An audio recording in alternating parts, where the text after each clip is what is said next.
everybody, I'm Keanu Fablespell, your Jagonic hero, here to save the day. And today, we have another LEGO Batman suit lore. Today we're looking at one of the strangest suits in the game, Batman of Zur-En-Arrh.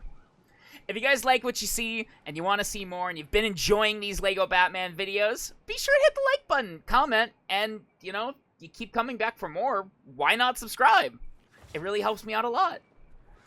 Now, there technically are two different versions of Batman of Zur-En-Arrh, but we're gonna mostly focus on the Grant Morrison run version today, as I personally find it to be far more interesting.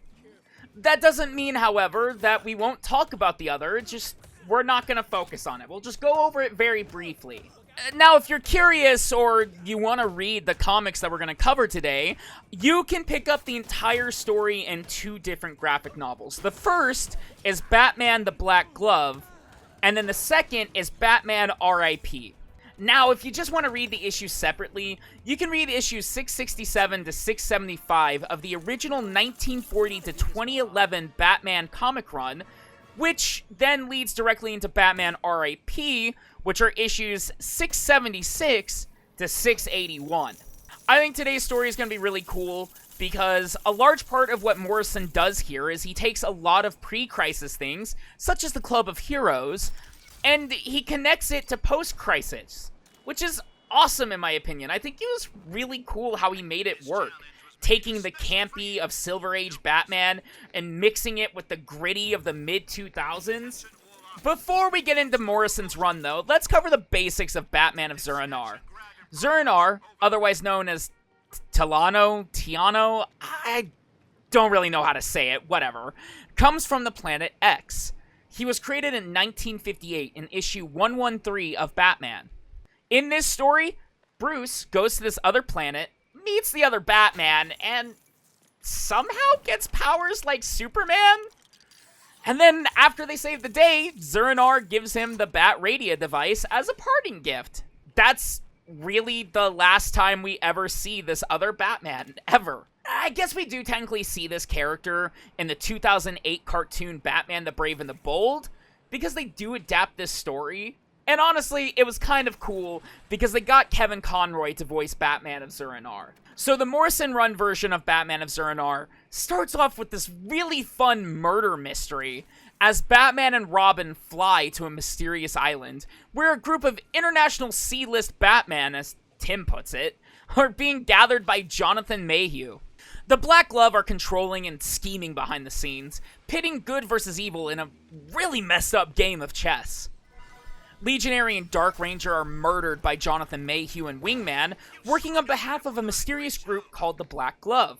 Mayhew has set up this messed up game of chess purely out of boredom of being an aimless socialite.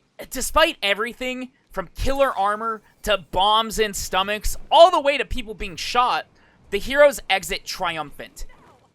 Wingman ends up being murdered by Mayhew, so he doesn't get brought to justice, and unfortunately Mayhew also gets away by escaping from his helicopter. I will say, one of my favorite things from this part of this storyline is getting to see Batman put on knuckle dusters and hit someone in the dick. Some time passes, and we get the next part of this story, which is kind of like a really cool pre-New 52 Court of Owls-esque story, with the Black Glove sort of having watched Batman from the start and keeping an eye on him constantly. They're just this, overwhelming presence keeping an eye on Batman, and it was really cool. It was like a pre-New 52 version of the Court of Owls, and I liked it. A mysterious man dressed like Batman, with red goggles and a mask, enters GCPD with a gun, demanding the former commissioner. This man ends up killing multiple cops, and turns out to be part of a weird, messed up experiment between the GCPD and the government by Simon Hurt to create new Batman out of cops in case something happens to the current one. Bruce, meanwhile, has himself a new girlfriend, one Jezebel Jet. Like him, she lost a parent at a young age, and the two have been dating while doing lots of charity work together. Bruce ends up leaving her on a base-jumping date to handle two of the three cops turned into Batman, where he ends up having a heart attack thanks to taking an explosive shot to the chest. Bruce, though, ends up managing to save the day and escape, and then at a dinner with Jezebel, terrorists break in and kidnap her, and they end up taking Bruce as well. Nightwing and Robin are nearby, having busted up a weird little freaky gang of dog costume wearing people, and see smoke at the restaurant. They end up rushing to the restaurant to help, though it takes them like the entire book to get to the restaurant, so they're not that fast, admittedly. But no matter what, Bruce kinda has it handled. After the would-be kidnapper takes Bruce and Jezebel to the kitchen, Bruce throws hot frying oil onto the man's hands and begins to beat him senselessly, demanding to know who sent him and if it was the Black Glove. Jezebel sees this and ends up deducing that Bruce Wayne is Batman. And thus we enter Batman R.I.P. The first page of this comic starts with Tim and Bruce on a rooftop as Bruce exclaims, "Batman and Robin will never die." And then we flash back to 6 months ago, to Dr. Simon Hurt welcoming a weird little hunchback dude into the Black Glove. Back in Gotham, Bruce and Tim are chasing down some nut job in a bird costume who stole a Lincoln Town car, and I guess he just kind of idolizes the Arkham inmates and wants to be with them or get their autographs? I don't know, he's just kind of a freak. Bruce and Tim are in this really sick-looking new Batmobile, and, you know, they're Batman and Robin. They stop him. They save the day. This guy is like an E-list villain. He's nothing to them. I think something I really liked about this scene, though, it was seeing Bruce be a bit more relaxed. Bruce was super relaxed in the scene. He was just casually talking with Tim as they drive, and he even gives a homeless man a lot of money. The two return home to Wayne Manor, and Bruce ends up going to his bedroom where Jezebel is waiting for him. Their relationship is fully bloomed now that she knows he's Batman. Tim and Alfred talk about it, and Alfred basically tells Tim that Bruce is going through a phase. Which, I don't know, man. I always find Alfred being a dad so funny. Bruce and Jezebel then visit Bruce's parents' graves, where she comforts him and tells him that they would be proud of him, and then shows him an invitation she got to a dance party from the Black Glove. Meanwhile, Joker in Arkham Asylum is shown to have survived being shot in the head by the fake Batman in issue 655. And he's now back to get his get back on Batman. Over the next few nights in Gotham, Batman starts pressing down on criminals hard, trying to find anything he can on the Black Glove, becoming even more brutal than he usually is to get answers. Bruce is growing obsessed, partially due to every lead going nowhere, and hasn't even noticed that Tim is left due to Bruce keeping things from him.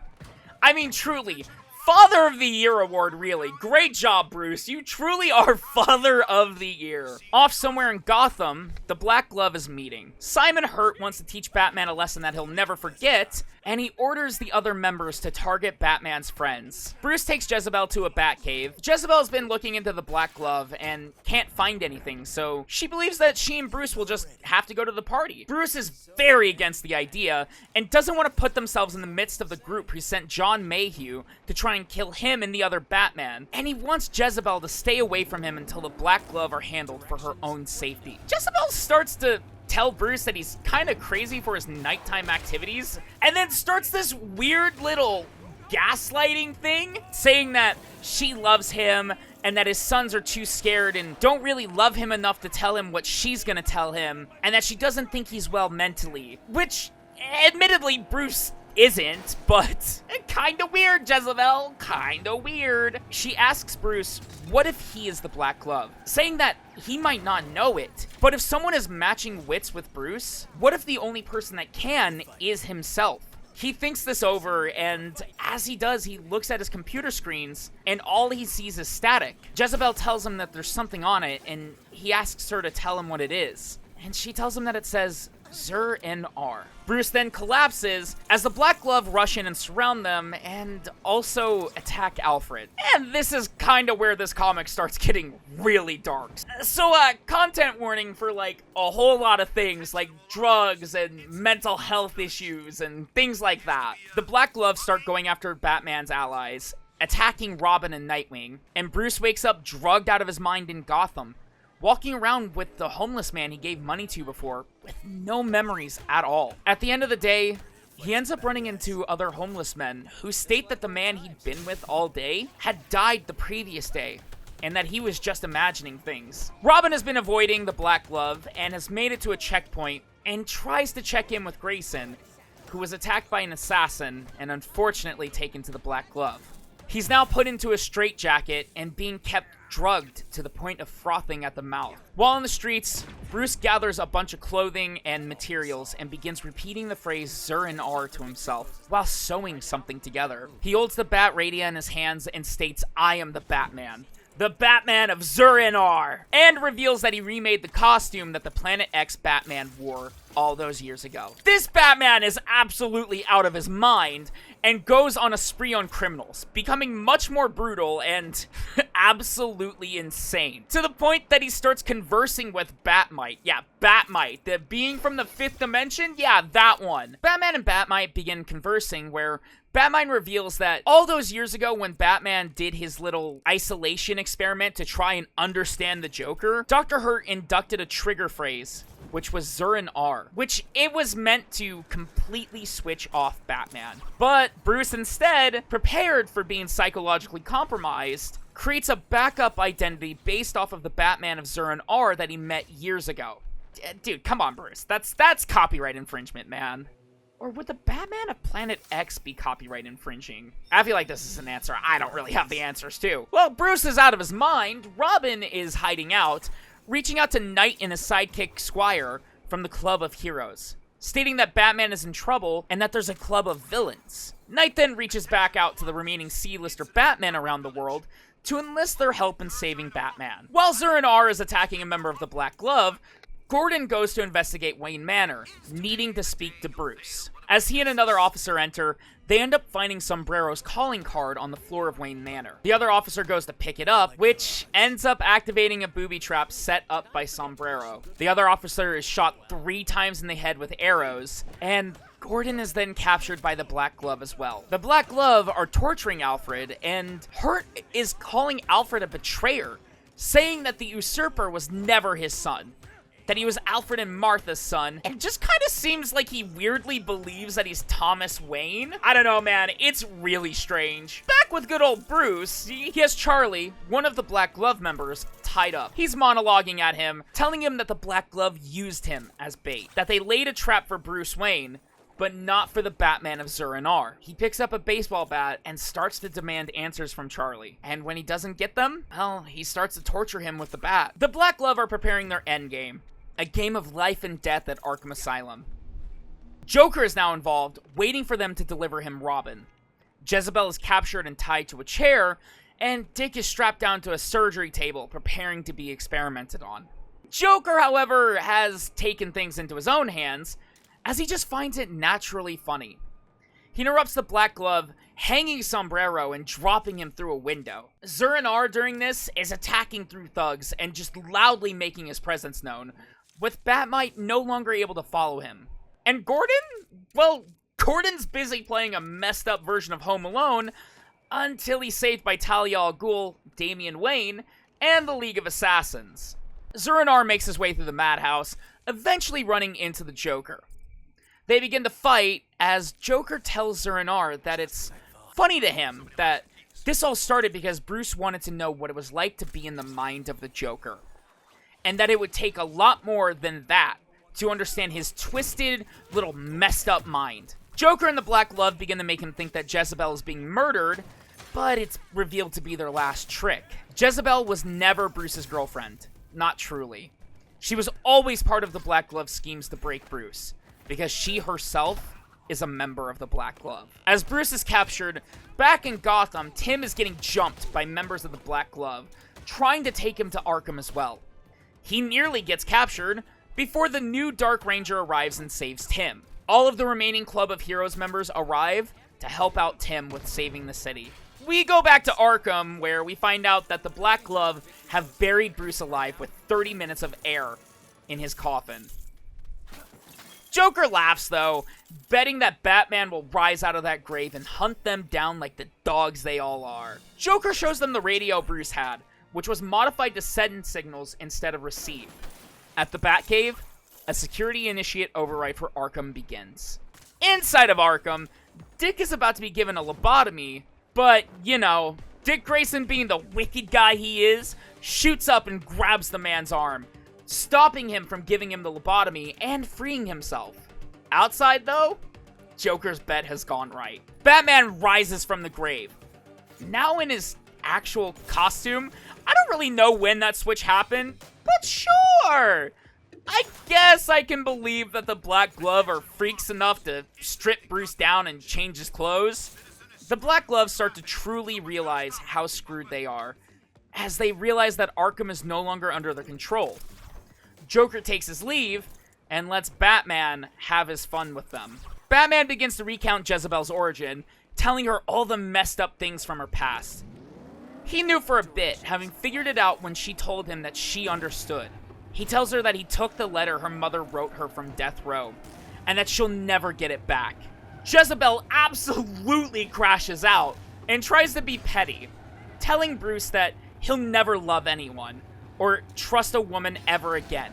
Which, wow, is she so wrong. But Bruce, he's the master of being petty, so he tells her, love? Congratulate Alfred on the acting lessons. If Jezebel was crashing out before, she's in full meltdown mode now, demanding that the Black Glove goons attack Bruce. Just as he's about to get jumped by them, however, Nightwing enters the fray and just starts kicking so much butt alongside Bruce. Joker tries to escape Arkham in an ambulance before being knocked over a bridge by Damian, who's driving the Batmobile after saving Alfred. Listen, Damian's just an absolute menace. You'll learn more about this if you ever read the Grayson run of Batman. Bruce engages her, and he tries once again to claim that he is his father, Thomas Wayne. Bruce tells him that he's not Thomas Wayne, that he's actually Mangrove Pierce, star of the movie The Black Glove, the man who had an affair with John Mayhew's wife and who was framed for her murder. The man tells him that he had skinned Mangrove Pierce alive and wore him to that party, that he wasn't actually that man, and that he is the puzzle piece that never fits. He tries to get Batman to work as a goon for the Black Glove, stating that if he doesn't, there will be like a whole media circus that Batman has to go through that will completely ruin his and his friends' lives. Bruce doesn't care, though. Bruce just says, I will never, never serve you. So as the man tries to escape on a helicopter, Bruce chases, and the helicopter ends up going down in an explosion in the sea. We cut to the shores of Gotham, and all we see is Grayson holding a tattered Batman cloak. Jezebel ends up fleeing the country, though Talia ends up also having her killed using Man-Bat clones, because Talia was not going to let that woman get away. And that is the story of Batman R.I.P. I'm not going to lie, despite all of its weird, crazy, fever dream type stuff, I love Batman R.I.P. It is genuinely one of my favorite Morrison runs for Bruce, and I hope that maybe you guys found a comic you want to go check out by watching this. I really do recommend reading both graphic novels to truly understand the whole arc. We didn't recap a lot of the first novel, as the focus was on R.I.P., since that's where Zur-En-Arrh is mostly featured, and because you guys know that in these, lore videos, we don't really go into every minute detail of a comic storyline. I also really hope that you guys enjoyed the small shift to the format. It really wasn't a shift. If anything, I'd just call it an addition. I think that's something I really want to start doing for these, is letting you guys know what comic issues and graphic novels you can pick up to read these runs. Anyways, thank you so much for watching the video. I hope you guys enjoyed this lore video and maybe had fun learning about Zur-En-Arrh Batman. If you guys learned anything new or have a skin from Legacy of the Dark Knight that you want me to look at, let me know in the comments below. And if you enjoyed, drop a like. It really helps me out a lot. I'm Keanu Fablespell, your Dragonic hero, and I hope you guys have a wonderful day, night, wherever it is, wherever you are. And I'll see you guys in the next Suit Lore video. Bye-bye!